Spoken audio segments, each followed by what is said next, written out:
Tell us what's in your lunchbox today.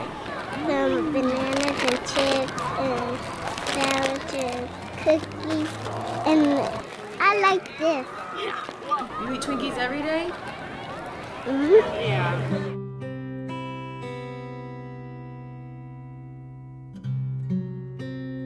Feeding our kids in our lunchrooms every day high fat, high sugar, high sodium food, and then cutting the funding for physical education, those two things together equals 1/3 of our children suffering from childhood obesity. Today, for the first time in history, the biggest health problem among poor people is obesity. There are a lot of families that aren't exposed to fruits and vegetables on a day-to-day basis. One, because they're not readily available. Two, because a lot of families, they weren't readily available when they were kids. I think one of the big problems with our culture right now is that there is so much cheap food to buy. And the food that people who don't have a lot of money are buying is processed. There's nothing, real left in it. Well, in reality, kids have no choice about what they're eating. I wanted to create a place where children could come and they could learn not only about planting a seed in the soil and nurturing it and spending time and putting energy and love into that seed, and then seeing where our food source really comes from, understanding in real time what it takes to grow nutritional food that feeds your soul. When we arrived at the school today, there was no plants. It's all concrete, it's a concrete jungle. Good. Look at those roots. Wow, look at all the way down there. I'm a director of a project that's helping veterans returning from the wars in Iraq and Afghanistan principally get involved in farming, and she just thought, well, what a great way to hook them up with this project and create a new way for them to help serve back home. So my name is Ramsey. So before we start planting, I want to ask you guys, why do we have a garden? To grow food, yeah. What's another reason? Michael approached me because he needed some help with the school garden, talked about what they were going to do for sustainability, and it seemed like there were some great people in this community that were on board. We reached out also to an amazing organization called Growing Great.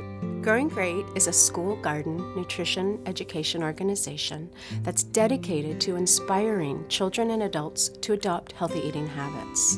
Did you have fun playing in the gardens? Yeah. You did? What was the best part, besides getting to play with the hose and spray your friends? Digging?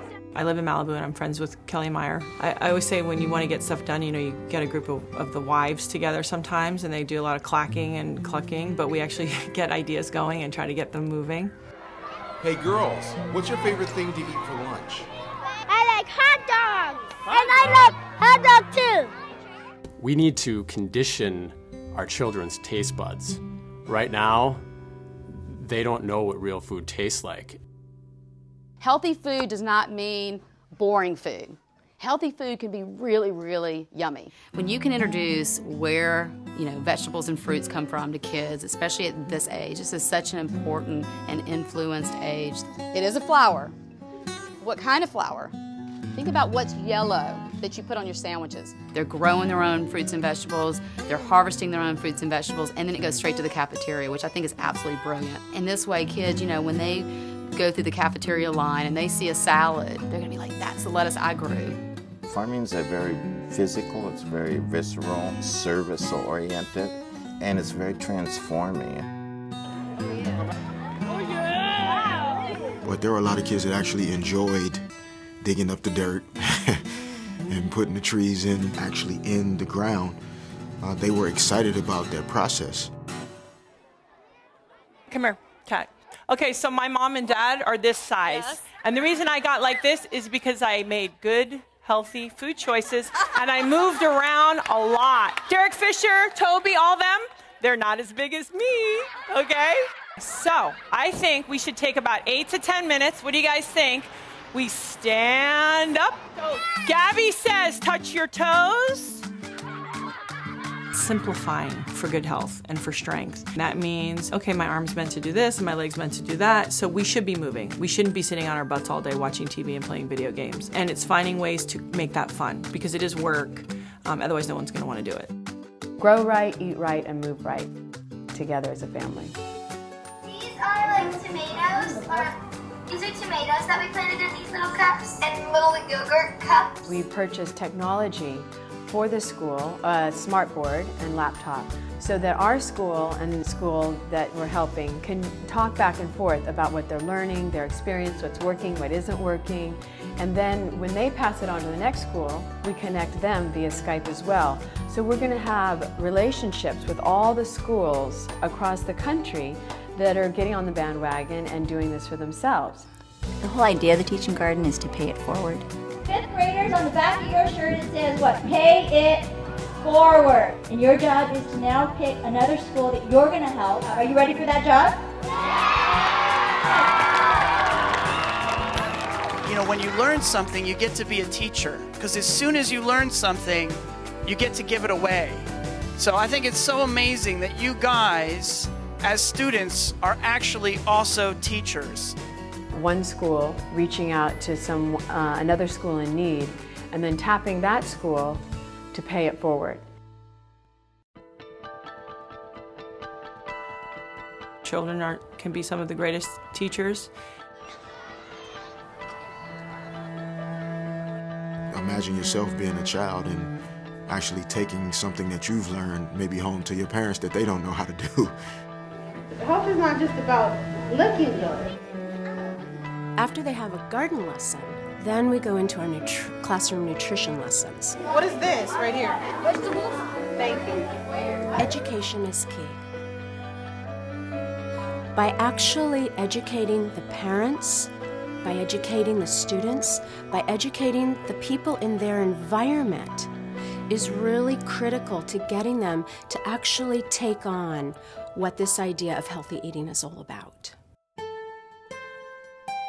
An important part of the Teaching Garden is to teach students how to become activists themselves around healthier food choices. This is really exciting. Kelso Elementary has letters for their school board requesting a salad bar. How to write letters to legislators, how to write letters to their school board, asking for healthier food choices. And if they achieve that, then they can understand their voices will and can be heard, especially if they do it in numbers, and especially if they all, in a well-educated and very authentic way, ask for things. We as a country have to come together, and we have to write our legislators. We've got to really step up. We've got to encourage these kind of programs like the Teaching Garden in, all schools. This project was inspired by Michelle Obama and the garden that she planted at the White House. And like she said in her Let's Move campaign, it's not going to be easy, but this problem is solvable if we all take part. There has to be a new awareness, there has to be an awakening. And this connection to nature is going to be the start, because this is their future, this is their generation, this is their world that they're living in. And I think that change can happen. And when people come together for a common purpose and a common good, you can move mountains. I haven't tasted those before. You haven't tasted it before? Oh, you are in for a treat.